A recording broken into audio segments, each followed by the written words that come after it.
Welcome to the Rhythm and Feels podcast. This podcast goes in depth about music, relationships, and self-improvement. My name is JSpades, and I'm a DJ that has traveled all over the world and met many people from different backgrounds. And in this journey, I've realized that no matter what area of the world you're from, what your circumstances are, the one thing that brings us together is music. From that long ride in traffic, to breakups, to going the extra mile in the gym, music plays a role in our everyday lives. Songs have great stories, trials, and tribulations attached to them, and it is my goal to help my guests tell those stories. Thanks for tuning in. Let's get started.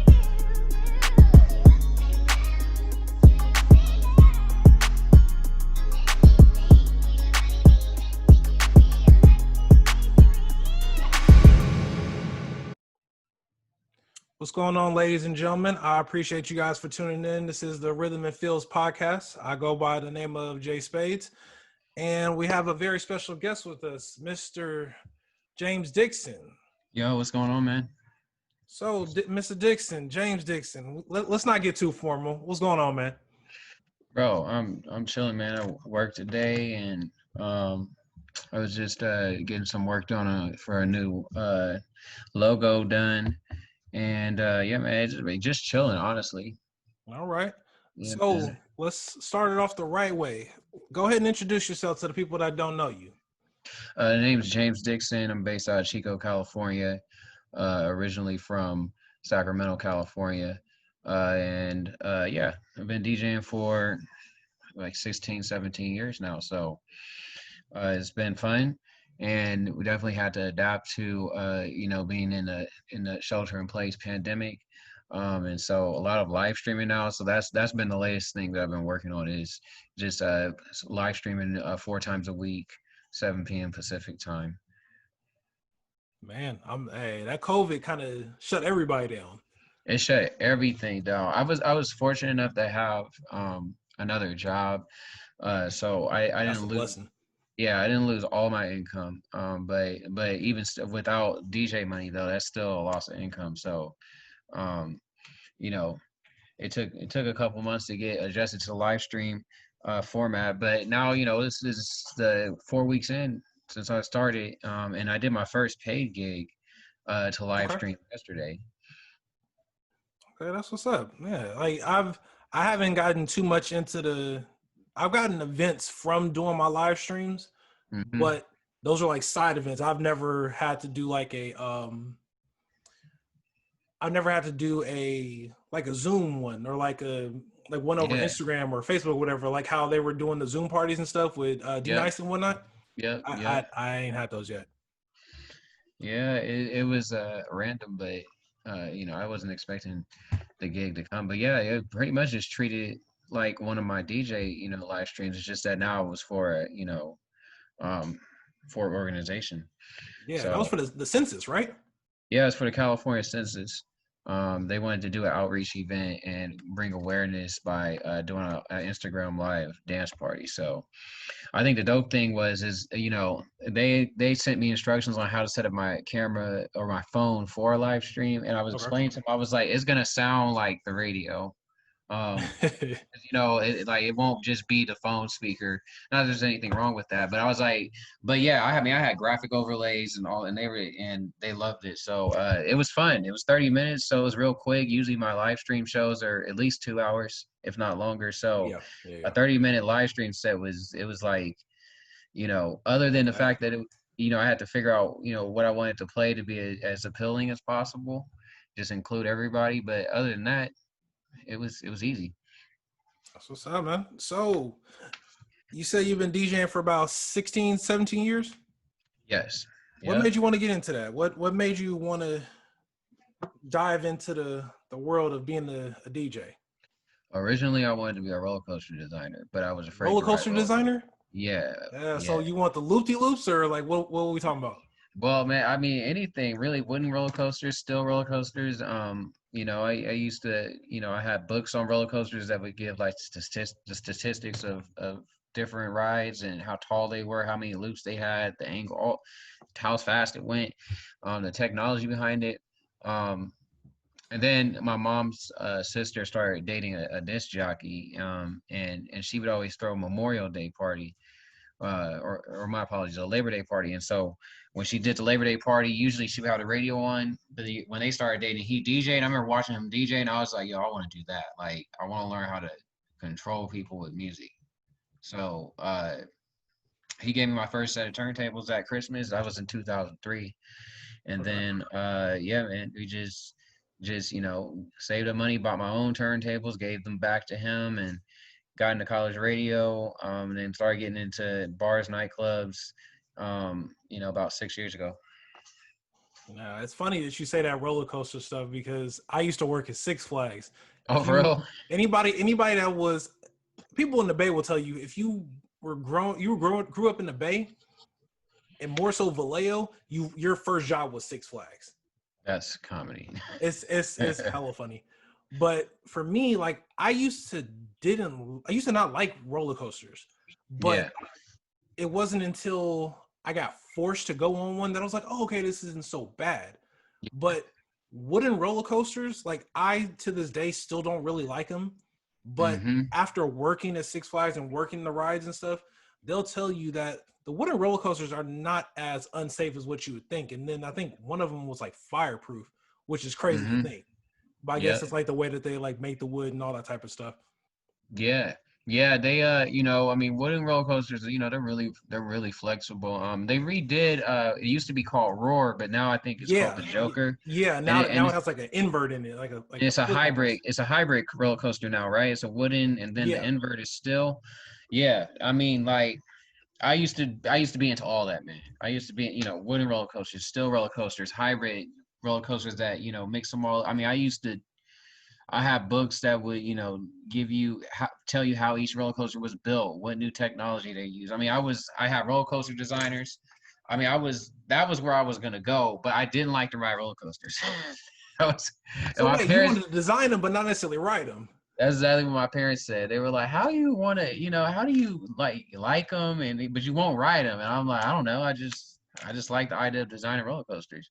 Hey, But I saw my mom's, her sister's, partner at the time. I saw him DJ that party, and I was like, "No, I want to do that." I feel you. So what you got, an iPhone or Android? Which one you got? iPhone. Damn you. Yes, iPhone. I don't have anything against a Droid. iPhone, just the way everything is, pretty seamless between an iPhone and a Mac, and that's the laptop. I use a MacBook to DJ, so it just has seamless integration. But I'm actually talking to you on a Windows 10 a PC right now because that's my streaming laptop. Is what I use for my day job. Yeah, I think we talked about that the other day. Yeah, and honestly, it's funny. Like I wouldn't do what we're doing right now on my DJ laptop. I just, even though I can, I don't like doing it on there. Like I like doing all the officey stuff on the PC, and like I said, the PC is more powerful than the MacBook when it comes for streaming. Okay. So what you got music on your phone? Yep, of course. So Yep. what's your current playlist looking like? See, so I don't really have playlists. Like it all depends on what I'm feeling, but I can tell you what I bought because I bought a lot of music. I buy There a you lot of go. music. Let's get into that. What did you buy? I know you got some Taylor Swift in there, right? Not on the iPhone actually. In the DJ laptop for sure, but I don't have anything against Taylor Swift for the record. Like I'll tell you this much. Whoever makes her beats, fire. oh yeah, yeah. I mean, when you're at her level, you gotta have somebody that's on their job for sure. Um, but let's see, last songs I bought is funny. It's so random. I got a record by Laser, it's an artist based out of Las Vegas called Best Friend. Okay. It's like a chill vibey type of record. I got another one called Good and Plenty by Alex Isley and Masego. Okay. I bought another one called Little Things by Sonny Colon. And then I bought 11 by Khalid featuring Summer Walker, which dropped like maybe a month ago, but I finally got around to Yeah, I know what I'm popping talking it. about. Yeah, and then I mean, just those are the first 4 songs, and then just randomly within the next 8, I mean, I bought a record off of Snoop Dogg's collab project that he did a few years ago. I bought the Snow Allegra, Dying for Your Love. I just bought that. So I mean, yeah, I mean, I buy a lot of music, man. Like just different singles. I mean, Um, that's your job though. You a DJ. You should have. Oh, no. Let me not say that because people will be like, "Oh, you a DJ? You got to be an encyclopedia. You got every song that's ever made." yeah, I mean, I feel like that was possible maybe, 10 years ago. I mean, of course, it's not possible, but I think 15 years ago, before all this internet, it made it to where artists just put out music at whim. They don't need a label. Um, I feel like you had a better chance of doing that then than now. Now stuff comes out too fast. No, that's very true. So, what do your preferred genre of music? What do you like? I mean, I gravitate. Well, first let me start. Let me start with it. I listen to movie soundtracks. So, my Movie favorite composer. soundtracks. Yeah, my favorite Now composer. that's different. I can't say I've ever heard anybody say that. Yeah, I listen to movie soundtrack. My favorite composer is Hans Zimmerman. In fact, I was listening to the Dark Knight Okay. Okay. soundtrack shortly before this, and he got the job for the new Bond film, which I was so excited when I saw that he was doing it. I was like, yo, and then just watching the trailer and hearing the music, I'm like, yeah, that's Hans. Like he composed that for sure. So Like, so even with the new Bond ones, I know obviously they're not on. I think the last one I seen was Casino Royale, and that was Daniel Craig. Yep. Daniel Craig. So hmm I heard that they were like doing a female now. Did they move off of that? So that's what's supposed to happen in this upcoming film, and I don't even know because from what it looks like, it seems like Daniel Craig's character may have stepped away from the Double O role, and he's coming back again, and it looks like she's 007. So Oh, okay. I don't know how they're going to work it in, but it's a black woman, and I'm very excited for. I Hey, hope hey, black that people, you know. yeah, I hope that it's like a passing of the torch or the baton to like if a woman of color and she's not fair skinned. She's darker than me and you. She's darker than any of us look on the screen right now. So And when you say black, obviously you mean like black, but more so I'm thinking of the girl that played in Us. yep, Like like that type of black? Yep, like Lupita. Yep, exactly. Lupita. And There you and go. I There just you go. bring that up because of just I enjoy seeing like the molds of colorism being broken in industry, especially for the women, especially for Black Yeah. women. They usually go for the fair skin sister, which there's nothing wrong with that. I mean, I think they also need opportunities, but I feel like the darker skin tone, the more melanated woman usually gets looked over. And so if they make that switch from a white straight male to a to a black woman with skin as dark as hers, I think that would be so dope. No, I'm I excited. hear you. I'm excited. So in terms of you say you're a movie soundtrack guy. So when you say movie soundtracks, is there any particular type of well, I can't even say that because movie soundtracks, they're all over the place. They have action, they have, kind of dance. Some people would say EDM or trap, whichever genre. But is there a particular genre in your personal life that you prefer to listen to outside of movie soundtracks? Lately, it's been a lot of R&B. R&B. Yeah, I went to the Lights On Festival curated by her last year, That was in and Concord, right?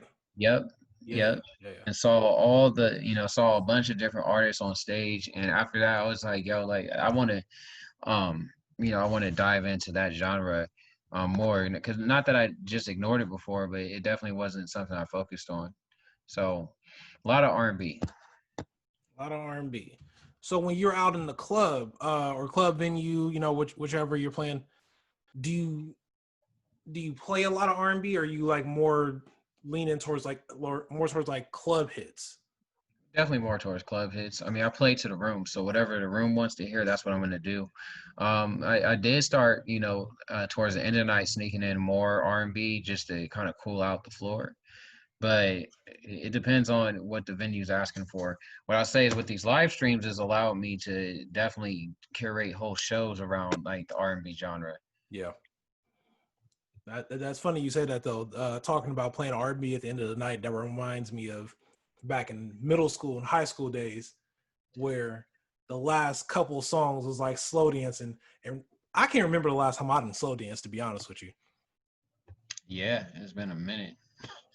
So in terms of R&B, like, do you, when you say you listen to more like R&B, you talking about like slow, like 90s R&B, like Jodeci type R&B, or you talking about like nowadays like Chris Brown, like people like Tory Lanez, Mm. like what when you say that, like what type of R&B you talking about? It's a mix, Okay. and I mean that's just my musical taste, just in general. Like I like new stuff, I like old stuff, and so when I do any set, I usually try and bring in throwback stuff and mix it in with new stuff. Like I'm trying to think, like last night, like during the show, I played like like Usher's Lovers and Friends, and from that went into Love's Train by Confunction. Like it's Hey. what I mean, like it's like I'm gonna play whatever whatever I feel like fits that vibe, and a lot of the new stuff pulls from old stuff, you know. So Shout out to Confunction. That's a Vallejo legend. oh, I didn't even know that. Hey, come on, man! You don't act like you don't know about Vallejo now. I didn't even know that. I'm really Yeah. bad with knowing where artists are from unless they're like huge, and even still I might not know. No, I feel you. So me personally, like we talk about it all the time. Like I'm an R&B dude. Basically, no matter what I do, I'm gonna always try to put R&B in the forefront. So Right. me and my playlist and the stuff that I listen to, like I'm a heavy Anita Baker fan. Anita's, yeah, she's dope. She's hard. Like I listened to that like 90s R&B that was kind of like slow, where dudes was like kind of grabbing into the air when In the nothing was rain. there, dancing in the rain, like Cisco, dropping on your knees, but you Yep. can't do that nowadays. Hey, Hmm. probably wouldn't be a good idea. But do you feel like there's a reason why you can't play those like R&B hits, those kind of slower R&B hits in the club, considering the fact that guys go to the club, or girls too, but mainly guys go to the club to dance on the women. Women like those R&B hits.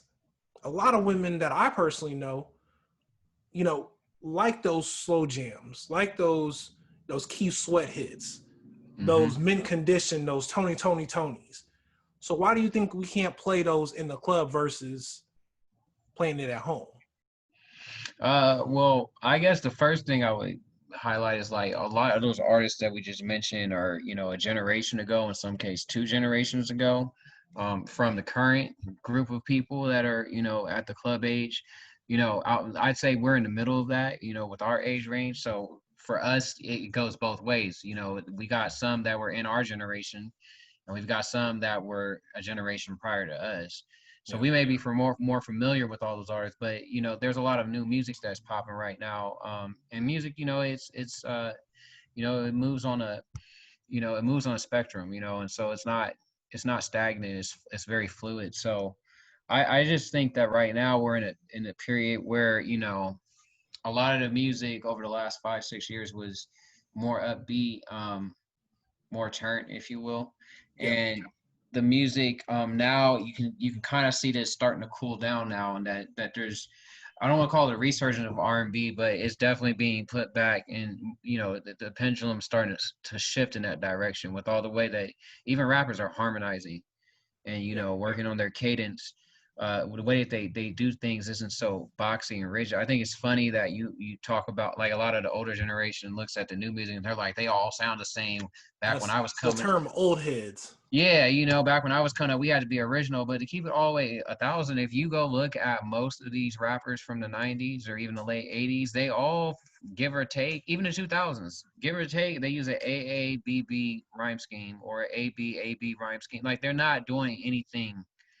Most of them aren't, and then if they are, then it's far few in between. But most, I mean, even Snoop Dogg, Snoop Dogg to DMX, like same rhyme schemes, give or That take. was a good battle, by the way. That was actually really good. It was a good versus, but I'm saying like as far as their rhyme scheme, I mean, other than their delivery, the rhyme schemes, if you were to compare them, you're gonna find a lot of similarities. So Yeah. the idea that like the '90s or even the 2000s hip hop, they were more lyrical, they were more this, and people had to be original. I'm like, no, you didn't.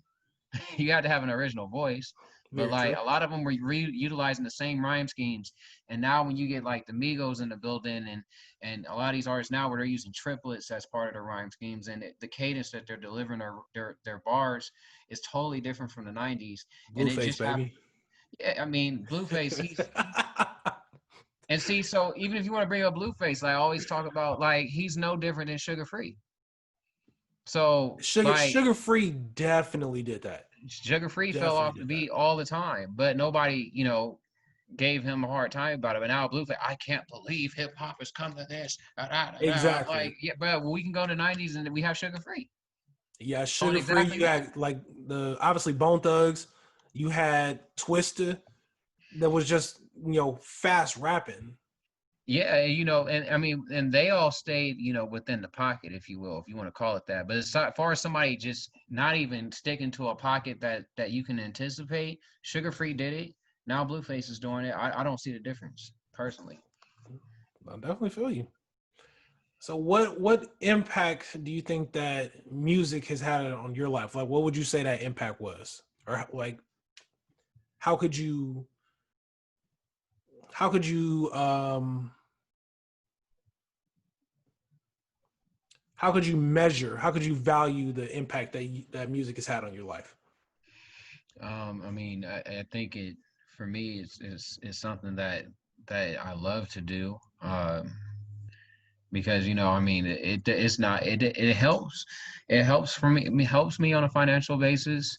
But it's not the majority of my income. So but I still do it. So it's something that for me it takes me on a journey, and there's so many different um directions that you can go based on how you're feeling when it comes to what you're listening to. So and I think that and I like trying to take the energy that those records capture and redirect it to people on the dance floor, or just in an environment, uh to try and channel some of that energy back into those people, and hopefully have a good influence on their day.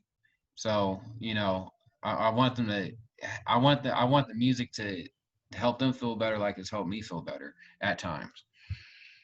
So would you say music's like a lot of people have vices, and me personally, like I came to the realization the other day, like I don't smoke, I don't really drink. I may drink every blue moon, but for me, my vice is music. Whenever I'm having a bad day, whenever I am going through something, whenever I need some type of motivation, anything that I like need to pull some sort of like energy from, I go to music. Whether I'm at Hmm. the gym and I'm listening to 50 Cent, whether I'm going through, you know, troubles in life and I'm listening to some form of like gospel music, whether I'm like going through, relationship problems and whatnot, I'll probably go back to like John B, go to Joe, go to like I said, like Anita Baker. Side Yes. note, that Joe, all the things you man want to do, that was a dope song. Did you Hmm. know he was talking about being a side dude the whole time? Mm-mm.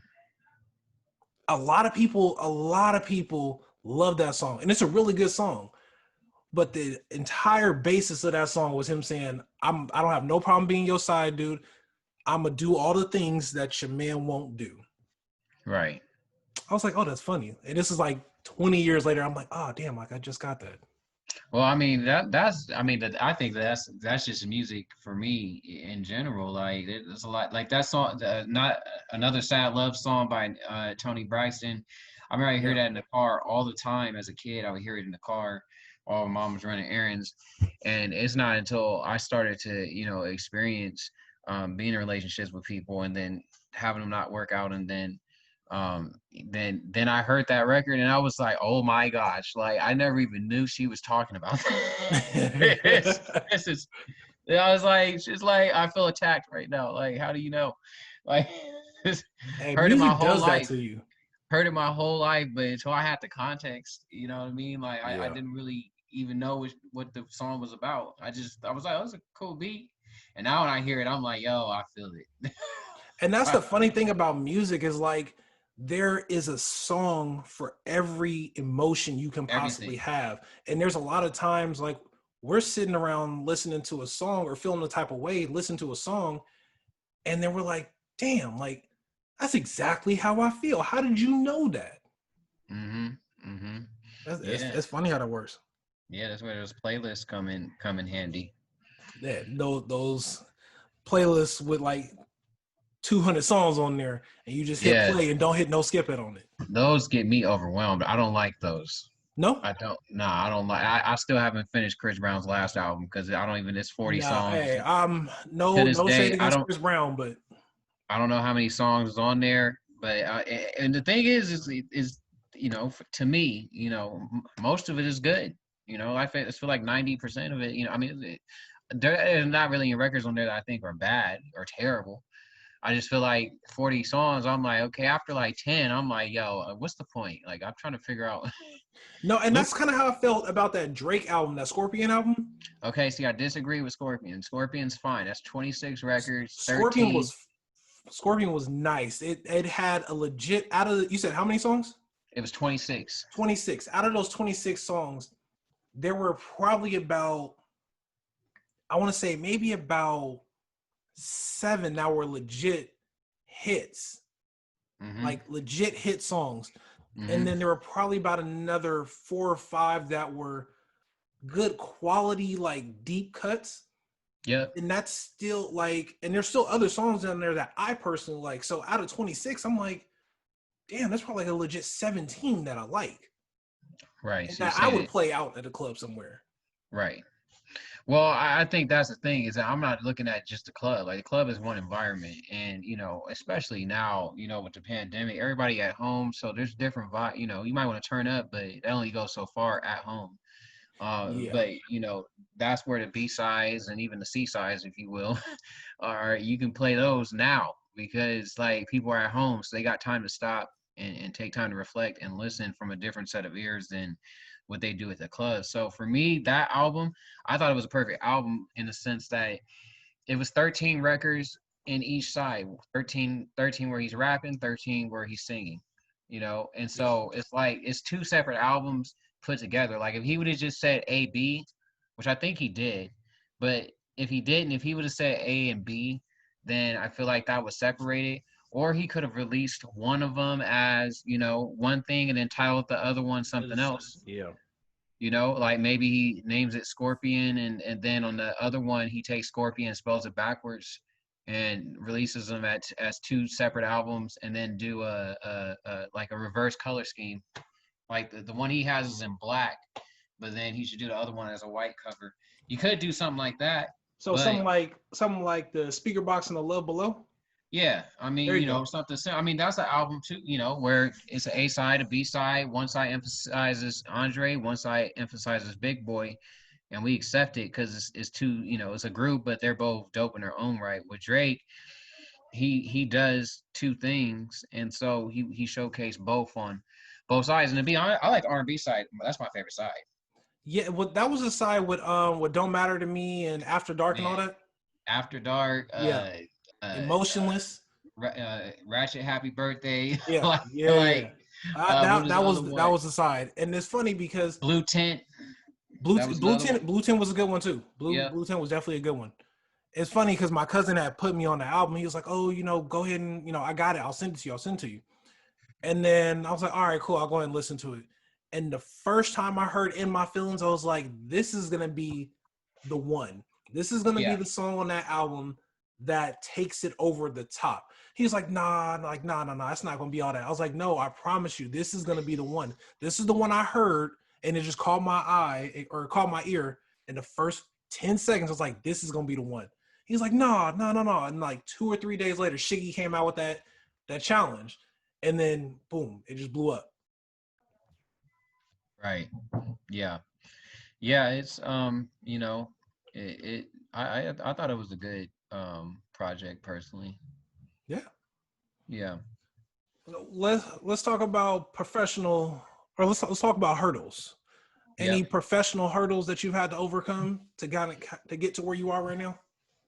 I think it's just, having enough of a work ethic and I don't want to say it's a work ethic, but like I think a lot, and so instead of doing, I'm thinking about something. So someone like a Gary Vee has been, really helpful, where Yeah, he's like, shout out to Gary Vee. just do, like he's like worry about like the what ifs after you do it, but you gotta. He's like, but if you spend all this time thinking about it, and then you don't do anything because you're thinking about what if you could have done it and got your answer to the what There if you you go. would have just done it. So, that's my biggest challenge, I think, is just, just like, okay, look, just put it out there, and then, you make adjustments after, because that's how you learn, is by putting it out there and then seeing what happens and then adjusting. Yeah, that makes sense.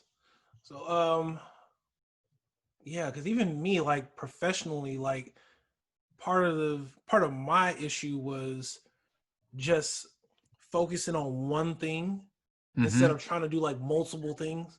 Just Right. give my energy to one particular thing, go hard at it, and then see what comes of that. And then if I have that taken care of, then focus on the other things, but don't try and spread my energy in so many different directions where I'm half-assing everything else. Right. Yeah. So what about personal relationships?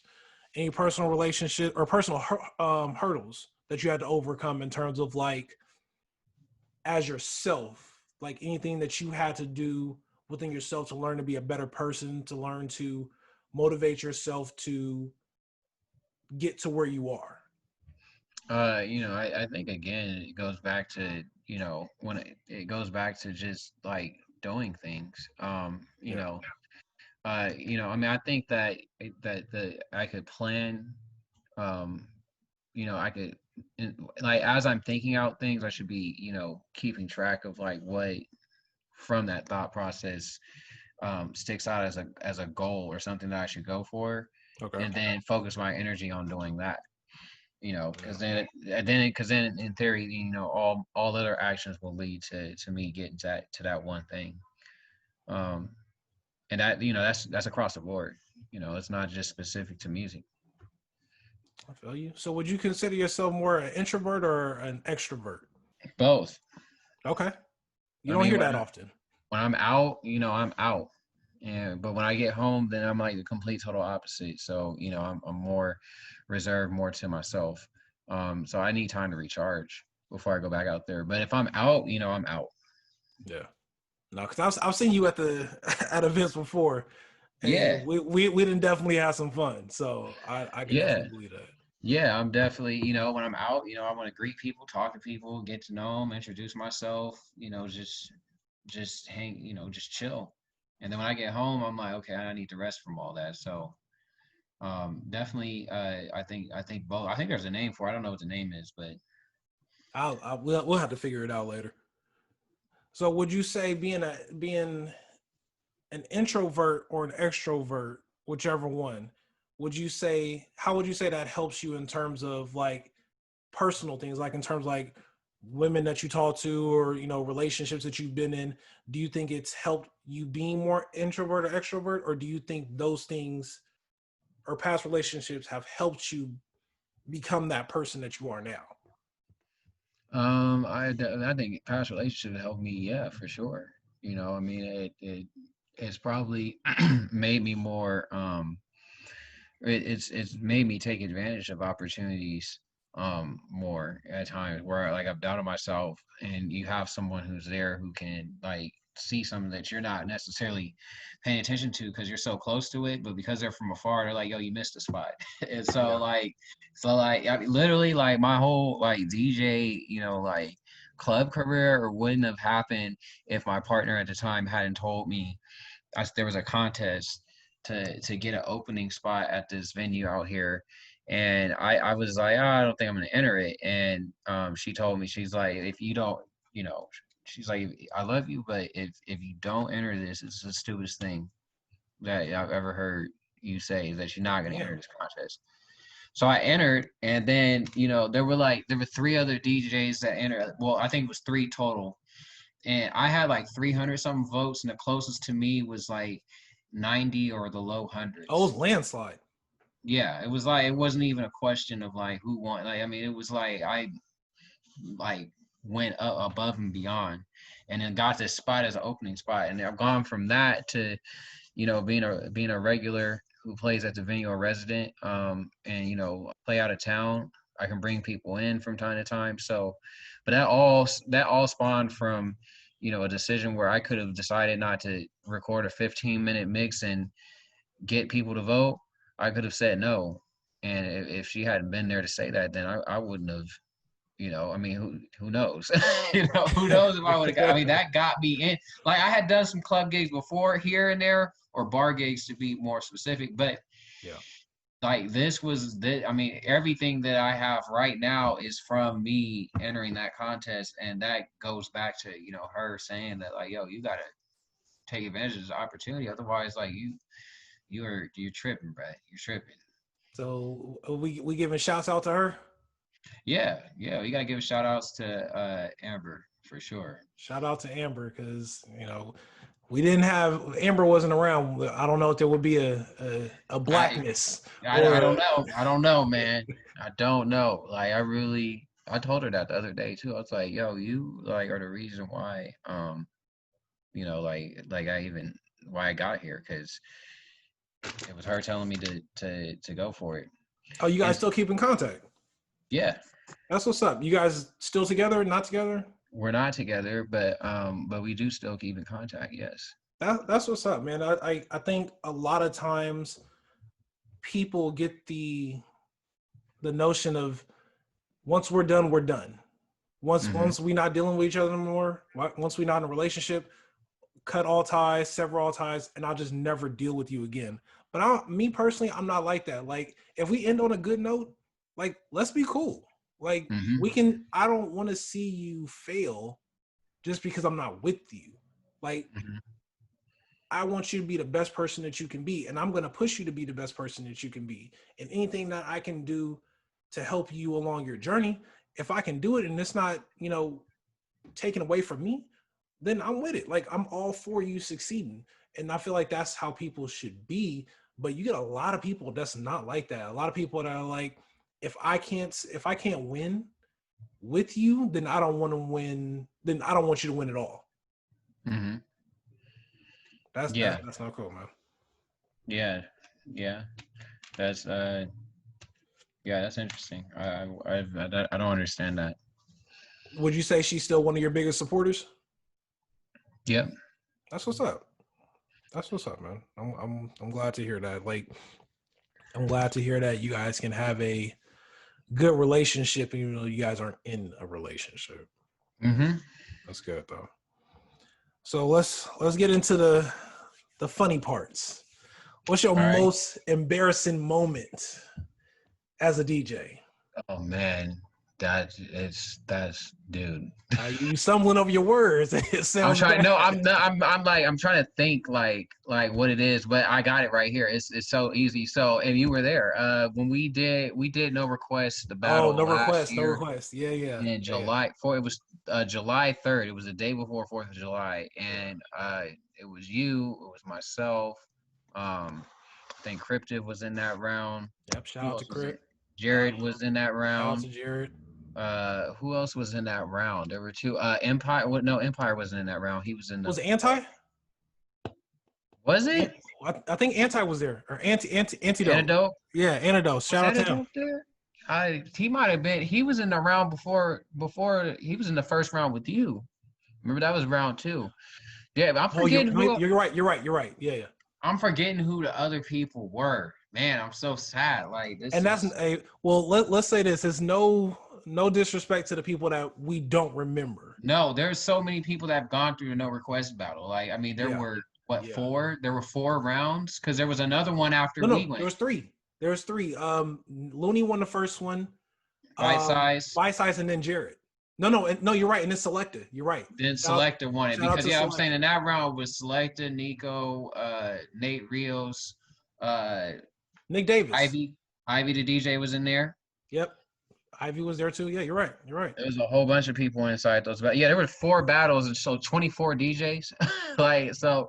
Yeah. But okay, so let's talk about this. So so I went up there to go do my routine after you, and I think that what happened, and regardless, it's still on me. I think when you went to go do the juggles and you're using your nose to move the crossfader from left to right, I think that you might have hit the 45 button. And so when I went up Oh. there to go set up, and I went to go check everything, I was checking everything. I'm like, okay, we're good. I didn't check the 33:45 button, so I start my set on the left deck. I move to the right. I noticed that it's faster.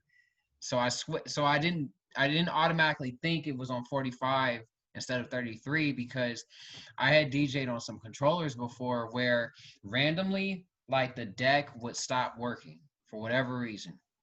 Like it would start playing the record. I'm looking over my turntables. Like that's why I keep looking off. But it would start turning so fast that it would be running, like a 45 almost, but Okay. digitally. And so usually when that happened, that means that like you got to restart the software. So in my head, I'm going through all my checks and I'm like, if it's that, I can't restart the software in the middle of the set. No, because I don't even think they would allow you to like start over again. No. I mean, I've only seen that happen at Red Bull 3 style, the national championships over here with Dynamics. with Dynamics, they let him Yeah. run his back because it crashed like maybe a minute in or something like that. Um, So yeah, that happened, and Jay Espinoza was there. He was one of the judges or unofficial judge. I can't remember if he was officially judging. I know he did a showcase. Yeah. But Yeah. like it's too high profile of a battle in the Bay Area, in my opinion. Where you want something like that to happen. And Lazy Boy's like he texted me like, bro, did you mean to put it on 4? So he caught it on camera, like he saw it up there. And he texted me like, "Yo, did you mean to have it on 40?" I didn't see it till after the set. I was so hot. I was Shout out so to Lazy Boy though. That like he's cool dude. And the funny thing about Lazy Boy, I have a story. He doesn't necessarily know about it, but it was just really funny. A few years ago, KMEL was doing a contest for Summer Jam to Mhm, see who would be the opening DJ. And at the mhm. time, I Oh was like, yeah, oh, I remember that. yeah. Yeah. And at the time, like I had just started DJing, and I think I still have that video up on YouTube. Like, don't go look it up; it was trash. So just don't even do that to me. I'm done. Um, and he had put his in, and everybody was like, "Oh, vote for me, vote for me, vote for me." And I'm checking out the competition, and I'm like, "Who the hell is this dude, Lazy Boy?" Like, and I'm Bro. looking at it, I'm like, "He's dope." I'm smiling because I already know what you're gonna say. Because I Yeah, did the I'm same like, when I battled him. who the I fuck is did the Lazy same Boy? thing. But He's so he ends up being like, I end up watching the set and I'm like, oh damn, and like I can like visually remember and like see his set. That was the one where he was using the samples from 2 Chainz and stuff like that.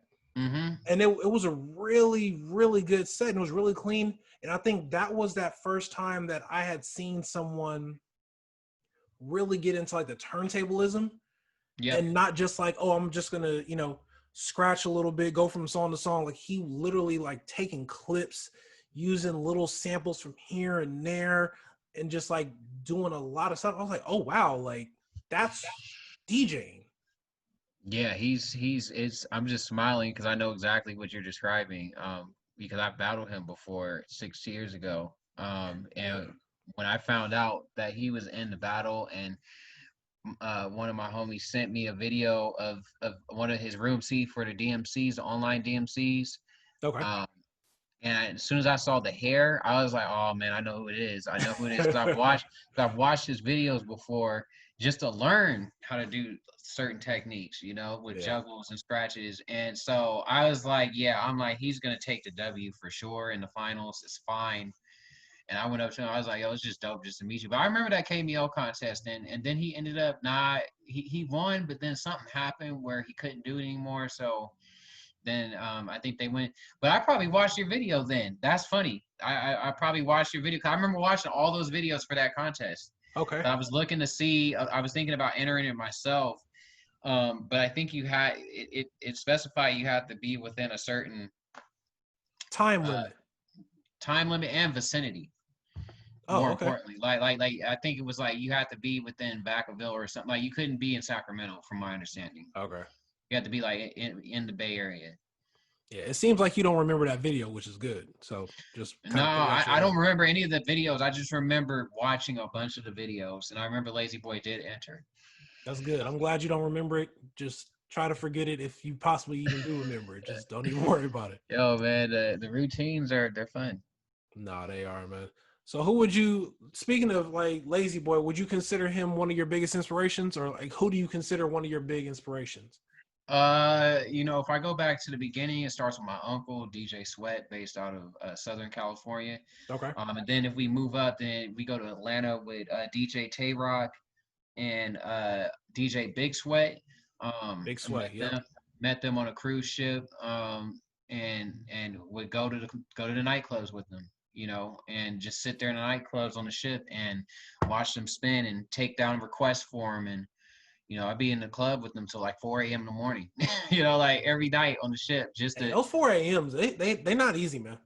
yeah. But I mean, just to watch and learn, it was dope. So those were my two. And then when I got out, you had Z Trip, you Yeah. had Qbert, Yeah, shout out to and Hubert. yeah, and then my unofficial other inspiration is I think it was Little Bow Wow. No, it was Romeo. Romeo Look, from the Romeo wow, Show. man. Yo, I used to that intro where because he's a DJ. I was like, yo, I want to be like, he's hard. And this is before I even really wanted to be a DJ. I just used to watch the show and be like, yo, like that DJ, it looks dope. Like, but I wasn't thinking be a DJ. But anytime the intro would come up, I'd have like two little. You remember how you used to buy the CDs, like the 50 pack and the spindle? Yeah, yeah, I have yeah. CDs. I have two of those set up, and I would pretend like they were like little turntables, like like. And Oh, then I got to college.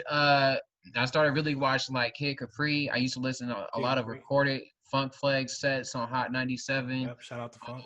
Then I used to watch Cast One, Cypher Sounds, Shout out to Cast One. Camilo, Yep. and Yep. then who's another one? Oh man, DJ Mo Beats, Big Mo Sean's Beats. DJ, Oh DJ yeah, Flipside out of yeah. He Chicago. that guy's nice. Yeah, I've ran. Yeah. Definitely. yeah. And then Definitely. DJ Flipside from Chicago. Shout out to Flip Side. I used to watch them a lot, and then of course AM. Used to watch, Rest in peace, AM. any videos or sets I could find of AM, I would watch those. And then contemporarily speaking, I mean, obviously Jay Espinoza, Yeah. uh, Jay Espinoza, like, watching him win Red Bull 3-star, I was like, yo, he's dope. Man, So that was those are, crazy. yeah, I mean, I woke up at like 6 a.m., 4 a.m. or something like that. Yeah, I stayed up late to try to watch that, and I I didn't literally even watched know. his. I think the next person, and I dozed off. I didn't even know that the battle was happening. I actually happened to wake up and just go on Facebook.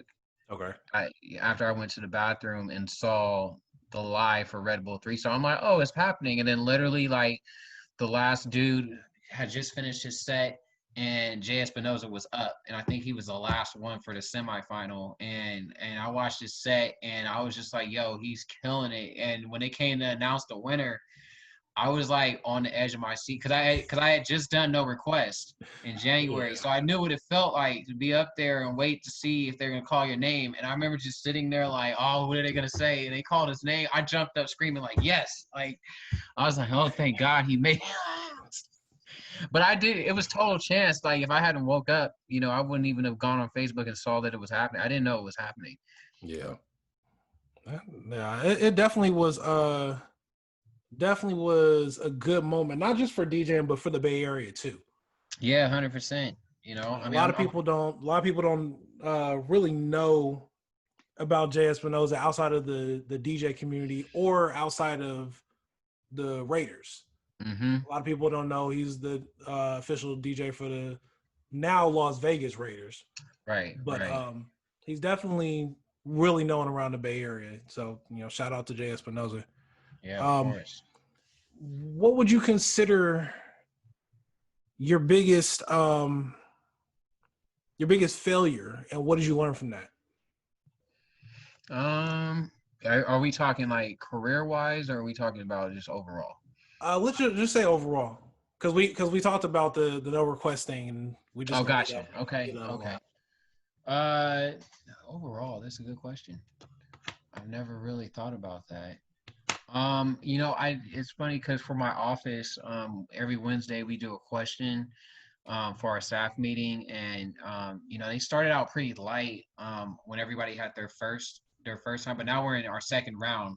So every week somebody new has to pick a question. So I'm on my second time, and everybody during the second round they've been getting deeper. So my question for the office for this upcoming week is, let me see if I can find it because I know it's in here. Let's My look for it. question is, oh come on, y'all gotta let me go over here. So my question is, if I can find it, Yeah, we I, got time. I know it's in here. How about I just do a search? Why don't I just do that?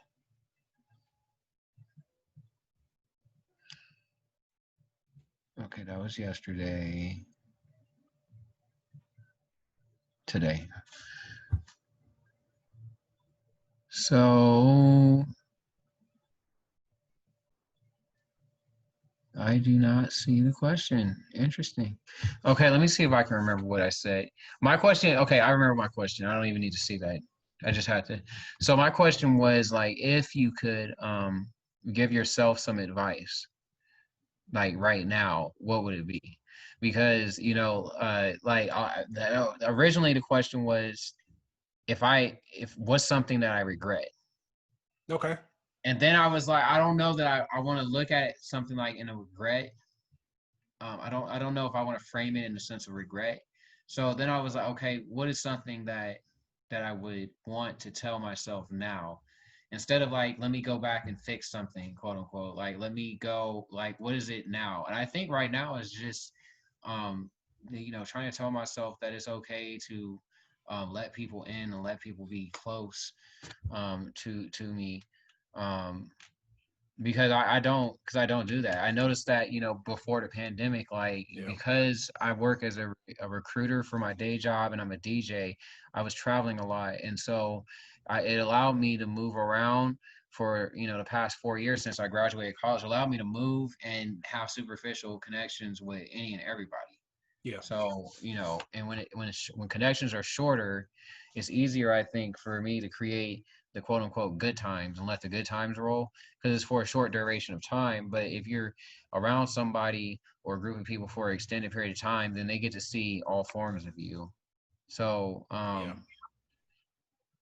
and so, because of, past relationships and, my relationships with family in general, I think that I've been, that I don't allow myself to get too close to anybody, like, ever. Yeah. Um, but like with the time during quarantine, like what I've started to see is, I'm like, okay, but you kind of need that. Like, you kind of need to be able to make those sorts of connections with people. Yeah. But like when you're on the move, and it's just like, like before this pandemic, over the last 4 years, after like 2 weeks, and certainly after a month of being shelter in place, I was like, this is the longest I've ever sat, like, here in my apartment. Sat Like, still in one place. yeah, like in Yeah. consecutive days, like I use every week, I was to San Francisco, or, I was like, oh, now I'm going to be in Sacramento for 4 or 5 days, or the Bay Area for 4 or 5 days, or I'm going to fly to SoCal. Now I'm going to, and now Yeah. I'm driving here, and I'm not, it's like, it's just in and out, in and out. And so like all this time of just being stagnant, it's like now I have to, like, come to terms with, like, I haven't really been forming super deep, meaningful connections with people. And then if I have, or I had the opportunity to, I always blocked it. Nah, I feel you. And, I'm definitely one of those people too. Like, I'm one of those people, like, I will hold you at arm's distance. mm-hmm, And if I let you in, then that's your chance to, like, get everything that you can. Because if I let you in and you mess up, then I probably will never let you again in at all. mm-hmm. So I definitely hear you on that. Like, and definitely, um, just as I've gotten older, like I've had to learn to let people in a little bit more and not to be so distant with people. Cause I'm really good at like giving love, but receiving Yeah, it is like, it's a whole different thing. yeah. So I I'm definitely hear you on that. Yeah, I'm not good at the receive. I remember, in fact, I remember my pastor when I was a kid. Somebody had given me a compliment, and I responded to it afterwards, and she told me, she was like, she was like, you got to learn how to take a compliment. Like, you got to learn, Yeah. it's okay for people to tell you that that you did good, or that they appreciate something you did. And I always had a habit back then, of like, like if they were to verbalize like an appreciation for me, then I would um verbally kind of diminish whatever it was they appreciate. Like, oh, it's not that big of a deal, or and now I don't verbalize it, but even still, like, on just inside of my own head, when somebody says something, I might, respond, oh, you're welcome, or of course, or, but in my Yeah. head, it's like, it's not a big deal. And sometimes I have friends where, they're like, you do so much. And I'm like, I don't really do anything. I really don't feel like I do anything. Like, I feel like I just chill. I try and treat people, fairly and with respect. And so when people say that, like, you know, um, that I've done something well, or they want to, they want to at least acknowledge something I've done, my first reaction is to diminish it. And I think that it's the same thing when it comes to just making connections with people. When people want to make connection with me, um, you know, I tend to try and float away from that. I don't want to allow that to happen. Do you feel that that's more so because you don't appreciate your contributions, or you don't appreciate the things that you do in the moment, that you're just so busy looking forward that you don't kind of take the time and smell the roses? Yeah, I mean, it's definitely the last Yeah. one. Like, I remember when I won the competition and got into the venues, started DJing regularly at a nightclub or bar.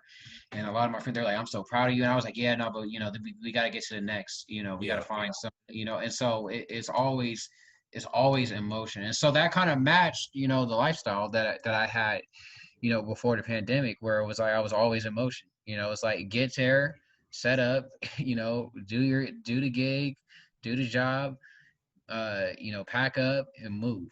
Like, we're not gonna be here forever. Like, the goal is to get there, and after that, you're thinking about, okay, now I have to finish this so I can get out of here and move to the next thing.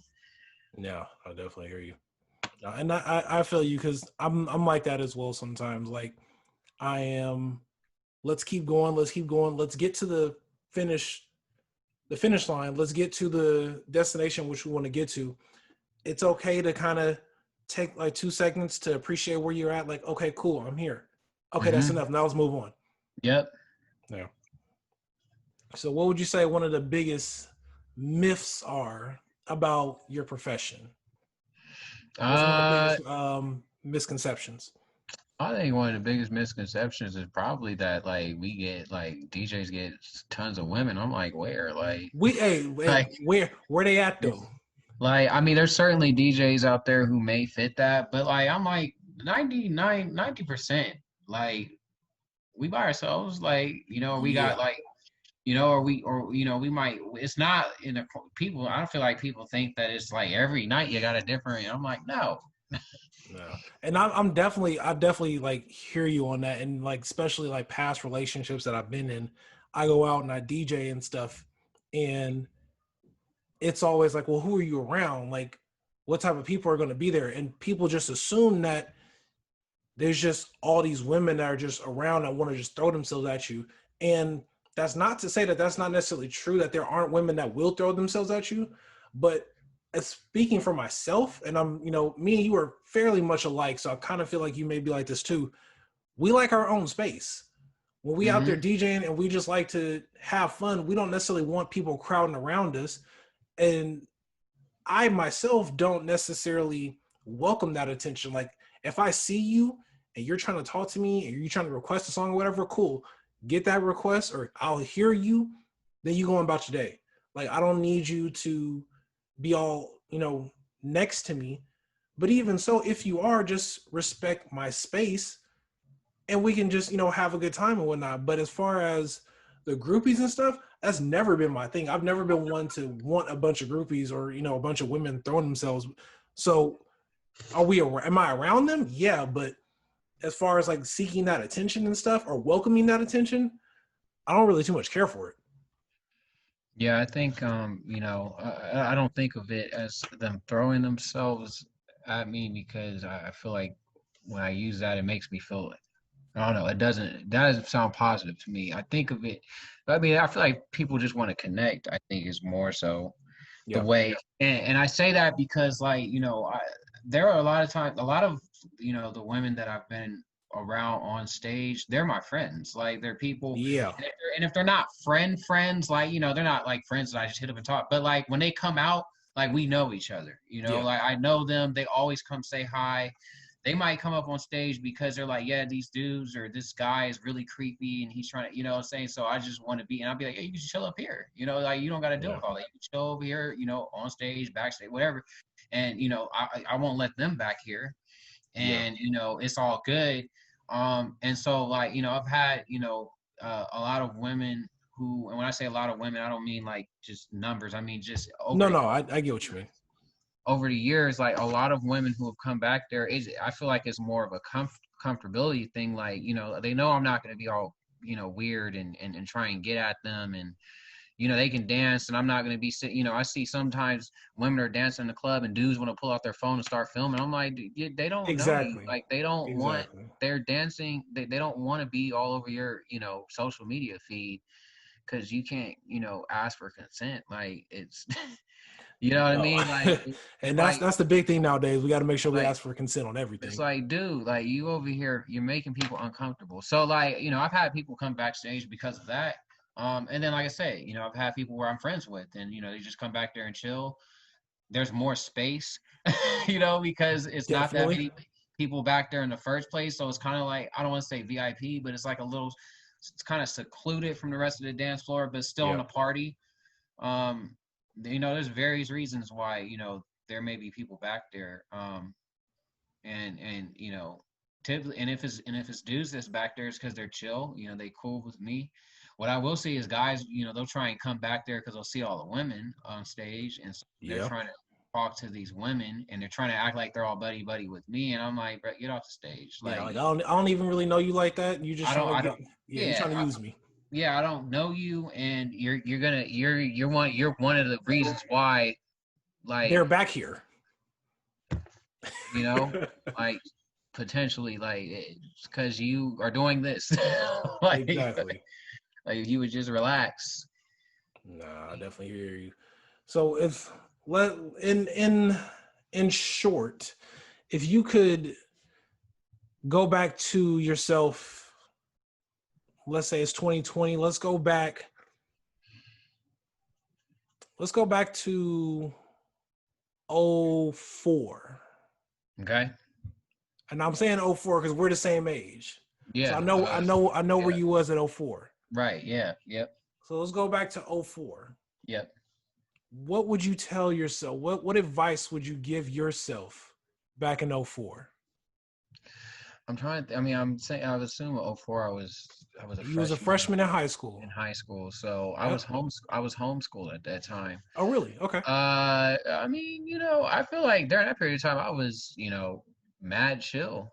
Okay. Like I don't know. I'm trying. By that time, I would have been DJing for a year. So on the DJ front, I would say just focus, Yeah. more. I mean, it was. I can't remember. I feel like that period of time would have been that. I mean, I feel like I would have put in a lot of hours back then, but I think I don't know. Maybe I would have spent more time like developing my techniques back Okay. then because I wasn't playing out, so it would have been good to do that. Um, yeah, and maybe yeah. I mean, I think that's all I would say. Well, all right then, man. Yeah, 14 wasn't bad. 14 wasn't bad. That was my sophomore year of high school. Or sorry, that was my freshman year, but I was Yeah, freshman. homeschooled. So because I was homeschooled, I don't feel like I was really navigating too much. Okay. I definitely hear you on that, man. Like freshman year for me, it definitely opened up a lot. Like I, definitely learned a lot of things, and that's kind of where you learn a lot about yourself as a person, and that's kind of like your years where you're forming who you're gonna be later on in life. Obviously, you're still growing up, but those 4 years in high school, those do a lot for you going forward. Well, if we're gonna say that, then I would ask what was I doing in 2015, because that was when I became a sophomore at a public school. So I went from being homeschooled 7th through 8th and ninth grade, and then sophomore year, 10th grade year, I ended up going to a public high school, and so then I had to make the adjustment. And so that was really hard for me to make that adjustment because I wasn't used to being around So many people. no, and when you get around other black people, you're getting roasted left and right. Like it was a different environment. Like I had people literally had to show me the ropes. Like it's okay to roast somebody. You can actually clap back, but because I wasn't really, raised to like, say anything, negative about people Yeah. unless they had really done something to me. But to have it just be so carelessly just thrown out, I didn't know how to respond to that.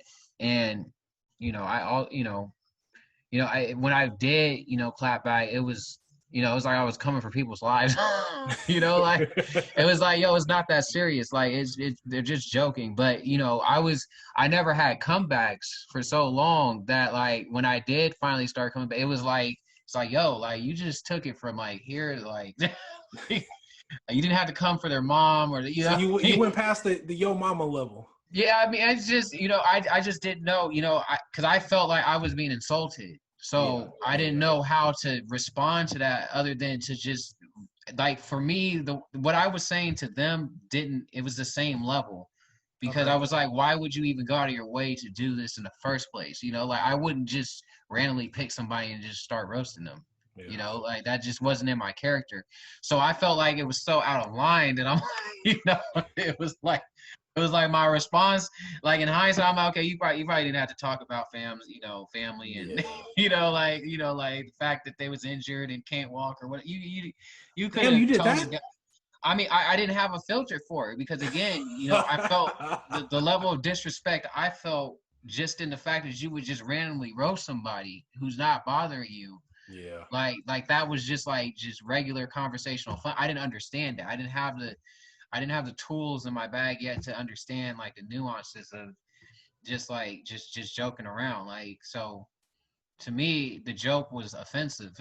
you know, Yeah. No, it I felt hear like you. a personal attack. So I'm like, all right, I'm gonna personally attack you then. Like, and it took some Yeah, years for me to whatever. figure it out. So it was hard for me because at first, because I didn't know how to respond to that, I think that's where the introverted side, came from. Because before that, when I'd be out and about, I think, largely people, um, most of my interactions with people were really, really positive. Yeah. A lot of positive reinforcement. But when you don't go to middle school and you miss your freshman year of high school and you start sophomore year, and the last time you were in a classroom was sixth grade, it's a huge adjustment, It is. It is. because I mean, so that was hard, and I wish I would tell myself that you just I stayed true to myself for the most part, but I feel like I was trying to find out how to fit in and really and also really just learn what my blackness was, just to be Wow. around other black people in school, at that grade. It was just before that, I mean, I had my church friends, and most of the folks at my church were black, but which even when we kick it outside of church at the houses, it was different from going to a public high school. Yeah. Like out there and being a new kid, it was like out there, it was like every person for themselves. And you got to sink or swim is how I looked at it. No, definitely how it is, especially nowadays. I mean, I don't think that really has changed. I think it's always sink or swim. Mhm. Well, I appreciate you for tuning in, Mr. Dixon. I appreciate you taking Yeah. some time to, talk and just have an open conversation. I really do appreciate it. I know time is money, and I appreciate you setting some time aside. Yeah, man. Thanks for the invitation. I appreciate it. Looking forward to seeing who else you get on here. We gotta get Sean Looney on here. Oh, I reached out to him, so we just waiting to hear back from him, and that's I'm gonna hit Go him up. Looney. I'm gonna hit him up. I'm gonna be like, Mr. Wholesome, you gotta. He be able Yeah, to we gonna see stream. if we can get him unwholesome on this show. I don't know if you can, because in the streams he be in there preaching. He be Oh man. So let's go ahead and give yourself an opportunity to plug yourself. Let everybody know what you're up to, where they can find you. Yeah, so again, my name is James Dixon. You can find me on Facebook, Instagram, Twitter, and Twitch at slash DJ James Dixon. And so that's DJ JAMES DIXON as in Nancy, DJ James Dixon. You can find me on all of those. My Cash App's DJ James Dixon if you want to send There me you money. go. Plug that. I don't know. Plug that. I don't. You know. I don't know. I don't know why you would want to send me money, but if you hear this and you're like, "Yo, I want to bless the pockets of James," it's a vibe.